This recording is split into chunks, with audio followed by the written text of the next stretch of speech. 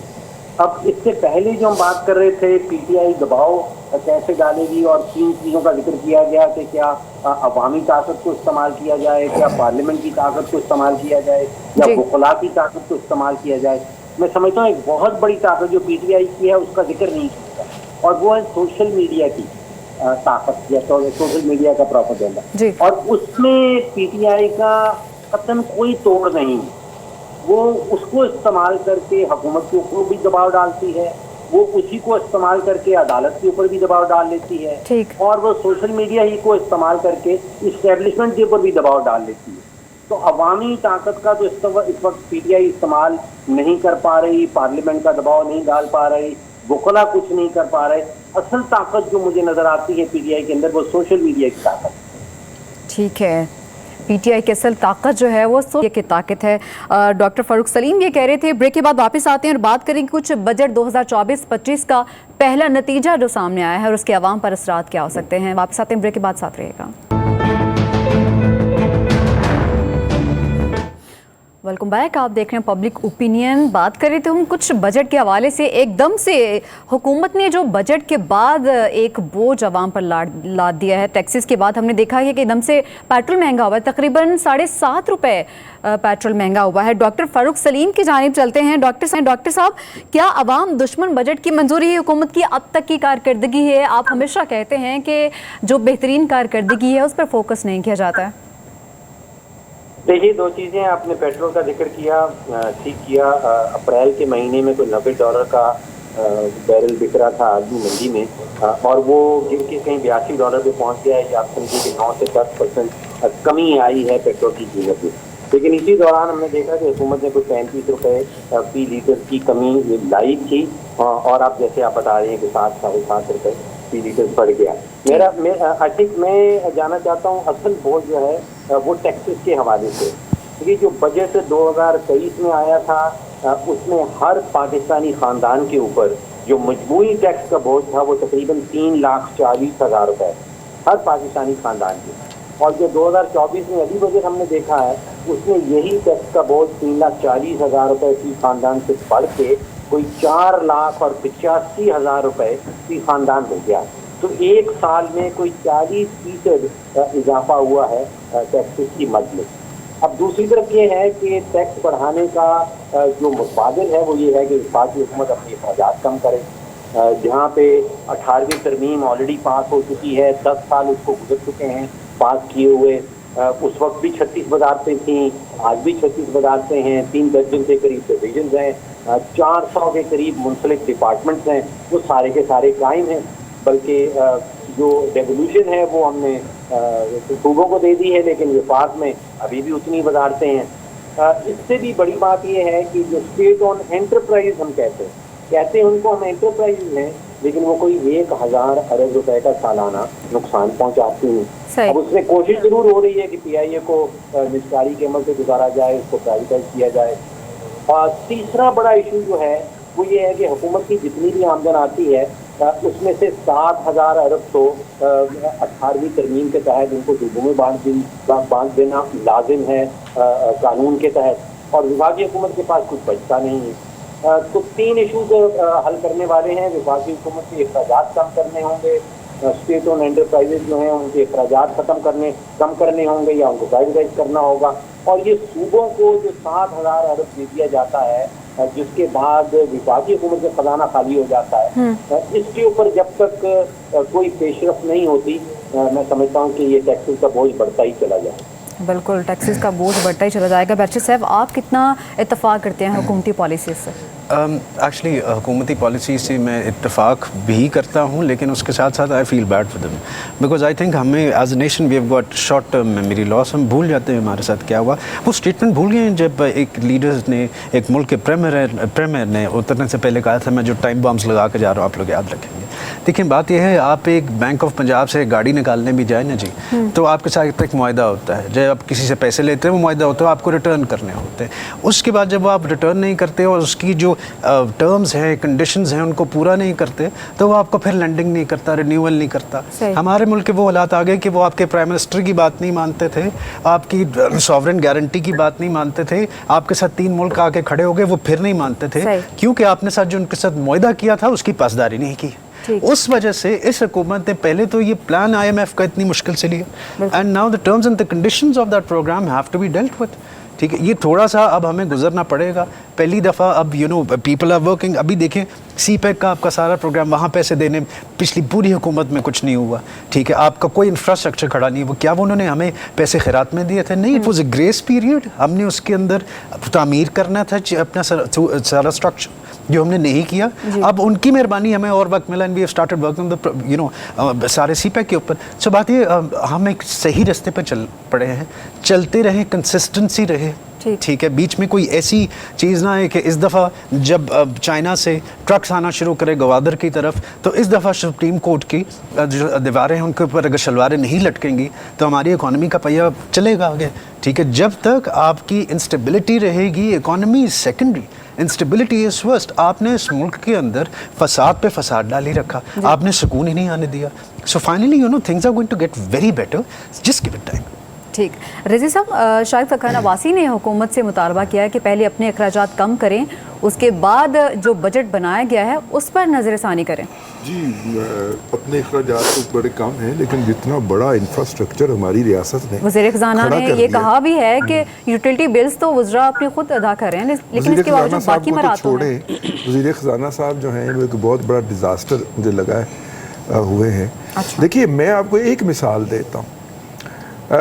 بینکوں کے اوپر سپر ٹیکس لگانے کی بات کی حکومت نے, اور بینک جو تھے وہ عسکری بینک کی امامت کے اندر اسلام آباد ہائی کورٹ میں گئے, اور اسلام آباد ہائی کورٹ نے وہ ٹیکس سٹے کر دیا. اور یہ بات قانون کے اندر لکھی ہوئی ہے کہ فائنانشیل میٹرز کے اندر آپ مدعا علیہ کو نوٹس کیے بغیر میٹر کو سٹے نہیں کر سکتے. لیکن جن کو مداخلت کے اوپر بہت زیادہ آج کل گلے شکوے ہیں, انہوں نے انسٹیگرنٹ وائلیشن کے ساتھ جو تھا یہ کام کیا. اب سپر ٹیکس کیا تھا بینکنگ سیکٹر کے اوپر؟ اب دیکھیے 85% ہمارا مقامی قرضہ ہے, 85 سے 90%, جی, اور 9,800 روپیہ یا 9,800 ارب روپیہ ہم نے اس دفعہ دینا ہے کس کے اندر, سود کی مد میں. یعنی اس کا 85% یا 90% مقامی بینکوں کے پاس جانا ہے. ان کے پاس انکم اضافی آنی تھی, اس انکم کے اوپر ہم نے ٹیکس لگایا, سپر ٹیکس, اور اس سپر ٹیکس کو سٹے کر دیا. تو یہ 700-800 ارب روپے کا جو لاس ہوا, وہ یہ فائنانس منسٹر صاحب کہاں سے لائیں؟ انہیں چاہیے تھا وہ ایکٹیولی پرسو کرتے جا کے ہائی کورٹ کو کہ بھائی جان یہ سٹے لفٹ کریں. صحیح. انور رضا صاحب, جب پی ٹی آئی کی جانب سے اس طرح سے قیمتیں بڑھانے کا یہ چیزیں فیصلے سامنے آتے تھے, تو اس وقت ہم نے دیکھا کہ جب حکومت جانے والی تھی بانی تحریک انصاف کی, تو عوام بھی بہت زیادہ غصے کا اظہار کرتے تھے کہ مہنگائی بڑھتی جا رہی ہے. اگر کہا جائے یاد تو آتا ہوگا وہ زمانہ.